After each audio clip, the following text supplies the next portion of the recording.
নমস্কার সবাইকে। বিথের পাঠশালা ইউটিউব চ্যানেলে সবাইকে অনেক অনেক স্বাগত। আজকে নিবেদন বলাইচাঁদ মুখোপাধ্যায়ের একটি ছোট গল্প আলো। তবে আজকের গল্প শুরু করার আগে আমার চ্যানেল যারা নতুন তারা চ্যানেলটিকে অবশ্যই সাবস্ক্রাইব করে ভিডিওগুলিকে লাইক করে দেবেন, ভালো লাগলে বন্ধুদের সঙ্গে শেয়ার করবেন এবং পাশে থাকা বেল আইকনটি অবশ্যই ক্লিক করবেন। শুরু করছি আজকের নিবেদন। বুদ্ধিমান ব্যক্তিরা বলবেন আমার দুর্বুদ্ধি হয়েছিল, আমি প্রতিবাদ করব না।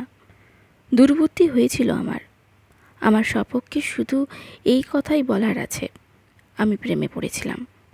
যদিও ৫৫ বছর আগে, যদিও সে প্রেমের উপর দিয়ে দুটো বিশ্ব মহাযুদ্ধ, একটা ভয়াবহ ভূমিকম্প, কয়েকটা ভীষণ ঝড় আর বন্যা হয়ে গেছে, যদিও আমাদের প্রথম যৌবনের স্বাধীনতা স্বপ্নের উপর খড়গ চালিয়ে ইংরেজ হিন্দুস্তান পাকিস্তান করেছে, লক্ষ লক্ষ লোক মারা গেছে, গৃহহীন হয়েছে, তলিয়ে গেছে, যদিও আমার চোখের সামনে কংগ্রেসের যৌবন, পৌরত্ব, বান্ধত্ব এবং মৃত্যু দেখলাম, যদিও অনেক রকম অদল বদল হলো, এসবের সত্ত্বেও আমার প্রেম কিন্তু এখনও অম্লান আছে।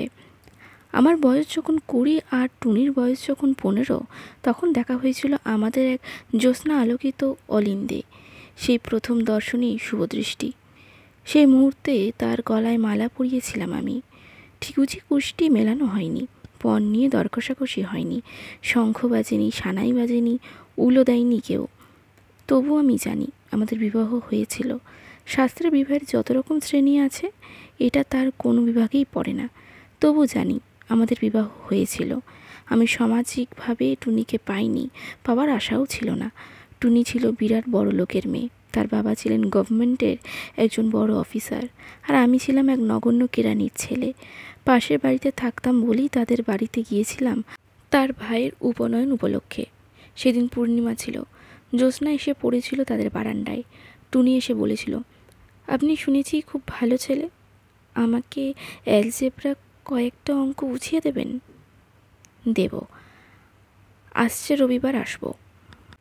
টুনির মুখে সেদিন চাঁদের আলো পড়েছিল, পিঠে দুলছিল বেনি, একটা গোলাপি রঙের শাড়ি পরেছিল, গলায় ছিল একটা সরু হার, চোখে হাসি ঝিকমিক করছিল।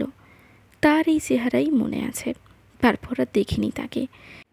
টেলিগ্রামে তার বাবাকে বদলি করা হয় বোম্বেতে। ২ দিন পরেই চলে গেছিল তারা।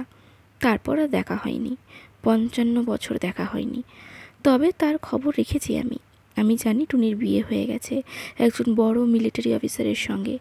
তার সঙ্গে সে প্রায় সারা পৃথিবী ঘুরেছে। ৩টি ছেলে হয়েছে তার, এখন কানাডায় বাস করছে।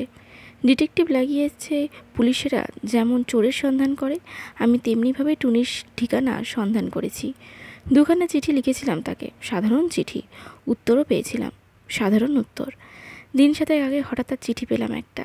লিখেছে তার স্বামী মারা গেছে, তার বড় ছেলে ভারতবর্ষে মিলিটারি বিভাগে চাকরি পেয়েছে, তারা আবার ভারতবর্ষে ফিরে আসছে। ১৭ই মার্চ তারা ভিক্টোরিয়া মেমোরিয়াল দেখতে আসবে। আমি যদি ভিক্টোরিয়া মেমোরিয়ালে যাই তাহলে দেখা হবে। চিঠি লিখেছে দিল্লি থেকে। আমি যেদিন চিঠি পেলাম সেদিন ১৯শে ফেব্রুয়ারি। চিঠি পেয়ে মনে হলো, না কী মনে হলো তার বর্ণনা করতে পারলাম না। অনেক কবির লেখায় আপনারা যেসব বর্ণনা পড়েছেন তার সঙ্গে কিছু মিল নেই তার, তা অন্যরকম, কিন্তু তা আমি বলতে পারবো না। আমার একটা কথা মনে হলো, ৫৫ বছর পরে সে আমাকে চিনতে পারবে কি?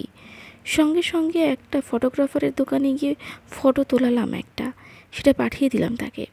লিখলাম, আমি ভিক্টোরিয়া মেমোরিয়ালের বিকেলে ৪টের সময় যাব। মনে হচ্ছে এতদিন পরে হয়তো তোমাকে চিনতে পারবে না, তাই এখনকার একটা ফটো পাঠাচ্ছি। একটু কুঁজো হয়ে গেছি, সাদা সব চুল, দাঁত বাঁধানো। ভিক্টোরিয়া মেমোরিয়ালের গেটের সামনেই থাকবো আমি। ১৫ই মার্চ বিকেলে হরেন ডাক্তার এলেন। হরেন আমার স্বাস্থ্যের তত্ত্বাবধায়ক। প্রতি মাসে এসে আমার হেলথ চেক আপ করে।